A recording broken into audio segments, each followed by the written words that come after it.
Hello friends, ഇപ്പം ഇന്നൊരു puttu option by ചെയ്തേക്കുവാണ്.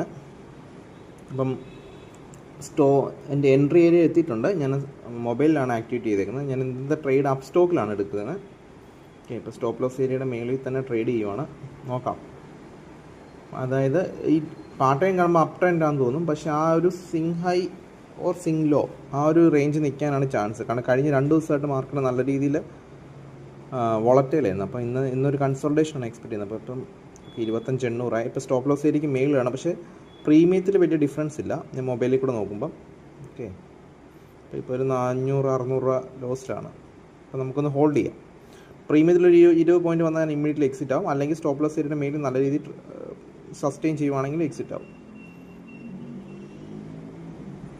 അപ്പോൾ നമുക്ക് നോക്കാം എന്ത് സംഭവിക്കുന്നത്. ഫ്രണ്ട്സ്, ഞാൻ ഇതിനകത്തൊരു ICTയുടെ ഒരു ഇൻഡിക്കേറ്റർ ആഡ് ചെയ്തിട്ടുണ്ട്. അത് നിങ്ങൾ നോക്കണ്ട, ഞാൻ ഇന്ന് ആഡ് ചെയ്തതുള്ളൂ. ഞാൻ ഈ ഒരു ഇൻഡിക്കേറ്റർ ഉപയോഗിക്കുന്നില്ല, because I don't trust indicators. As A beginner ആയിരുന്ന സമയത്ത് എനിക്ക് ഇൻഡിക്കേറ്റർ ഉപയോഗിച്ച് കുറേ ലോസ് വന്നു. വലിയ യൂസ്ഫുള്ളായിട്ട് എനിക്ക് തോന്നിയിട്ടില്ല. പക്ഷേ കുറച്ച് പേരൊക്കെ ഇൻഡിക്കേറ്റർ വെച്ച് പൈസ ഉണ്ടാക്കുന്നുണ്ട്. പക്ഷേ എന്നെ സംബന്ധിച്ച് അത് യൂസ്ഫുൾ ആയിട്ടില്ല. അപ്പോൾ ഈ ഒരു ഇൻഡിക്കേറ്റർ ജസ്റ്റ് ICTയുടെ കൺസെപ്റ്റ് പോലെ തന്നെ എനിക്കത് അത് കാണിച്ചേക്കുന്ന ഡയറക്ഷനൊക്കെ കറക്റ്റായിട്ട് തോന്നുന്നുണ്ട്. ഓക്കെ, അപ്പോൾ അതൊന്ന് ഒരു 1 വീക്ക് ഉപയോഗിച്ചിട്ട് നല്ലതാണെങ്കിൽ ഞാൻ അതിനെക്കുറിച്ചൊരു വീഡിയോ ഇടാം. കാരണം അതിനകത്ത് ലിക്വിഡിറ്റിയും ഫെയർ വാല്യൂ ഗ്യാപ്പും ഒക്കെ കറക്റ്റായിട്ട് കാണിക്കുന്നുണ്ട്. പക്ഷെ നമുക്ക് ട്രേഡ് ചെയ്യുമ്പോൾ യൂസ്ഫുൾ ആവില്ലെന്ന് ഞാൻ 1 വീക്ക് ഉപയോഗിക്കട്ടെ, എന്നിട്ട് ഞാൻ അതിനെക്കുറിച്ച് ഷെയർ ചെയ്യാം. ഓക്കെ, എന്തായാലും മാർക്കറ്റ് ഇറങ്ങി വരുന്നുണ്ട്. ഇപ്പം വീഡിയോ സ്പീഡ് കൂട്ടിയാണ് ഇട്ടേക്കുന്നത്, കാരണം ഒരുപാട് നേരം ഡ്യൂറേഷൻ ഇട്ടാൽ ആരും കാണിയല്ല വീഡിയോ.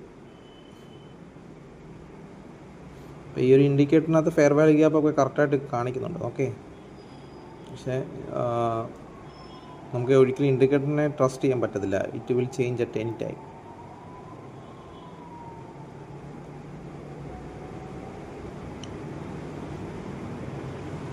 നോക്കാം നമുക്ക്. ഓക്കെ, പ്രീമിയം കയറി വരുന്നുണ്ട്.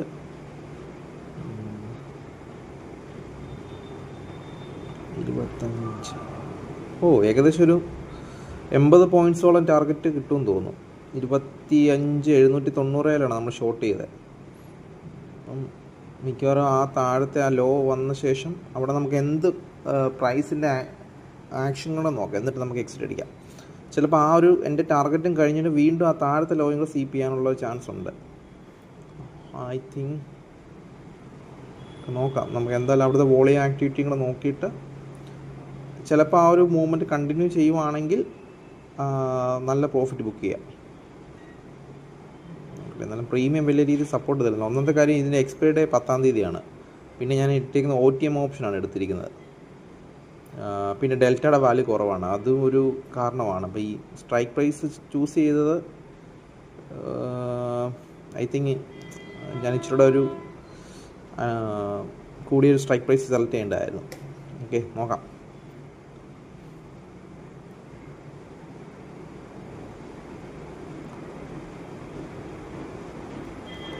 അതായത് ടാർഗറ്റിൻ്റെ അവിടെ എത്തുമില്ല, നോക്കട്ടെ.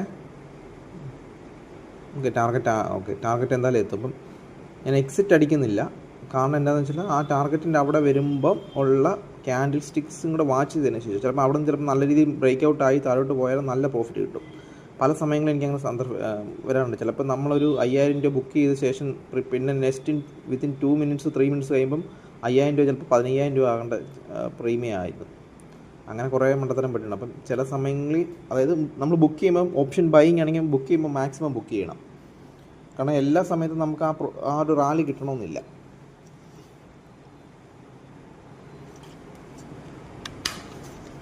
അതുപോലെ ഇനി ട്രാൻസാക്ഷൻ ചാർജസ് ഒക്കെ കൂട്ടുമല്ലേ. അപ്പം നമ്മൾ ഈ ഓവറോൾ നമ്മൾ PL എടുത്ത് നോക്കുമ്പം ഈ ചാർജസ് എല്ലാം കഴിഞ്ഞ് നമുക്ക് ചെറിയൊരു പ്രോഫിറ്റ് ആയിരിക്കും വരുന്നത്. അതുകൊണ്ട് തന്നെ നമ്മൾ ഒരു ട്രേഡ് എടുക്കുമ്പോൾ അതിനകത്ത് ഏറ്റവും നോക്കിയ ശേഷം മാക്സിമം പ്രോഫിറ്റ് ബുക്ക് ചെയ്യാൻ പറ്റുമെങ്കിൽ ബുക്ക് ചെയ്യണം.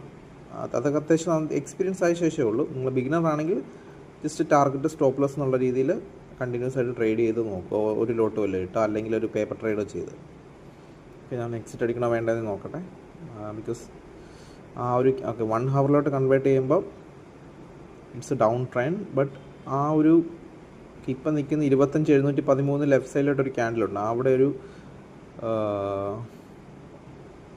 ആ ഒരു ലോ വന്ന് CP ചെയ്യുവാണെങ്കിൽ ഓക്കെ, നമുക്ക് വോളിയം കൂടെ നോക്കാം. വോളിയം കൂടെ നോക്കിയ ശേഷം നമുക്ക് എക്സിറ്റ് അടിക്കാം. ഇനി അത് ബ്രേക്ക് ചെയ്യുവാണെങ്കിൽ ചിലപ്പോൾ 25,710. പക്ഷേ ഈ ഒരു നമ്പർ 25,700 എന്നുള്ള പോയിന്റ് ബയേഴ്സ് വരുന്നതാണ്. അപ്പം 25,700. അപ്പം ഞാൻ എന്തായാലും എക്സിറ്റ് അടിക്കാൻ പോവുകയാണ്. കാരണം 25,700 710 അപ്പോൾ ആ റേഞ്ചിൽ നിന്ന് എപ്പോഴും ഒരു ബൗൺസ് ബാക്ക് വരും. കാരണം എപ്പോഴും 100 പോയിൻറ്റ്സിലാണ് നിഫ്റ്റിയിൽ, ഇൻഡെക്സിൽ 100 പോയിൻറ്റ്സിലാണ് നമ്മൾ പ്രോഫിറ്റ് ബുക്കിങ്ങും ബൈങ്ങും ഒക്കെ നടക്കുന്നത്. ഇപ്പോൾ 25,90 വന്നപ്പോഴത്തേനും സെല്ലിങ് നടന്നു. അപ്പോൾ 25,700 അടുത്ത് വരുമ്പോഴത്തേനും ഒരു ചെറിയ ബൈങ് വരും. ചിലപ്പോൾ ആ ഒറ്റ മൊമെൻറ്റ് ചിലപ്പോൾ എനിക്ക് കിട്ടിയ പ്രോഫിറ്റ്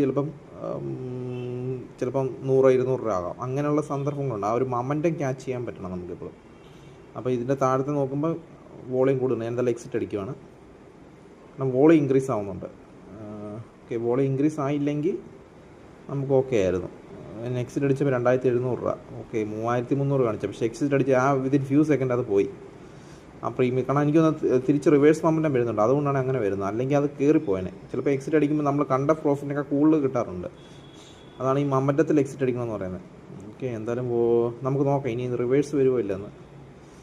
ഓക്കെ, എന്തായാലും ഇന്നത്തെ ട്രേഡ് ഇതേ ഉള്ളൂ. ഇനി വേറെ ഓപ്പർച്യൂണിറ്റി കിട്ടുവാണെങ്കിൽ ഞാൻ നിങ്ങളെ ഈ വീഡിയോയുടെ കൂടെ അടുത്ത വീഡിയോകൾ ആഡ് ചെയ്യുന്നതാണ്. അപ്പം എന്തായാലും ഇന്ന് കൺസോൾട്ടേഷൻ മാർക്കറ്റായിരുന്നു. ഓക്കെ ഗൈസ്, എന്തെങ്കിലും ഡൗട്ട് ഉണ്ടെങ്കിൽ കമൻറ്റ് ചെയ്യുക. അതുപോലെ തന്നെ വരും ദിവസങ്ങളിൽ നാളത്തെ എൻ്റെ ഒരു വ്യൂ എന്ന് വെച്ചാൽ കൺസോൾട്ടേഷനാണ് എക്സ്പെക്ട് ചെയ്യുന്നത്. കാരണം കഴിഞ്ഞ 2 ദിവസമായിട്ട് നല്ല രീതിയിൽ വോളറ്റൈലായിരുന്നു. അപ്പം നാളെ മാർക്കറ്റ് വീണ്ടും വോളറ്റൈൽ ആകാൻ ചാൻസ്. കണ്ടോ, മാർക്കറ്റ് അവിടെ നിന്ന് റിവേഴ്സ് ആവുന്നുണ്ട്. അപ്പോൾ ഓക്കെ, ഇതിൻ്റെ അർത്ഥം നമ്മുടെ എക്സിറ്റ് പോയിൻറ്റ് കറക്റ്റായിരുന്നു. ഓക്കെ, അപ്പോൾ ഇനിയൊരു ഓപ്പർച്യൂണിറ്റി കിട്ടുമോ നോക്കാം. അല്ലെങ്കിൽ നാളെ ട്രേഡ് ചെയ്യാം. അപ്പോൾ ഓപ്പർച്യൂണിറ്റി കിട്ടുന്നവരെ വെയിറ്റ് ചെയ്യുക. Okay, thank you guys.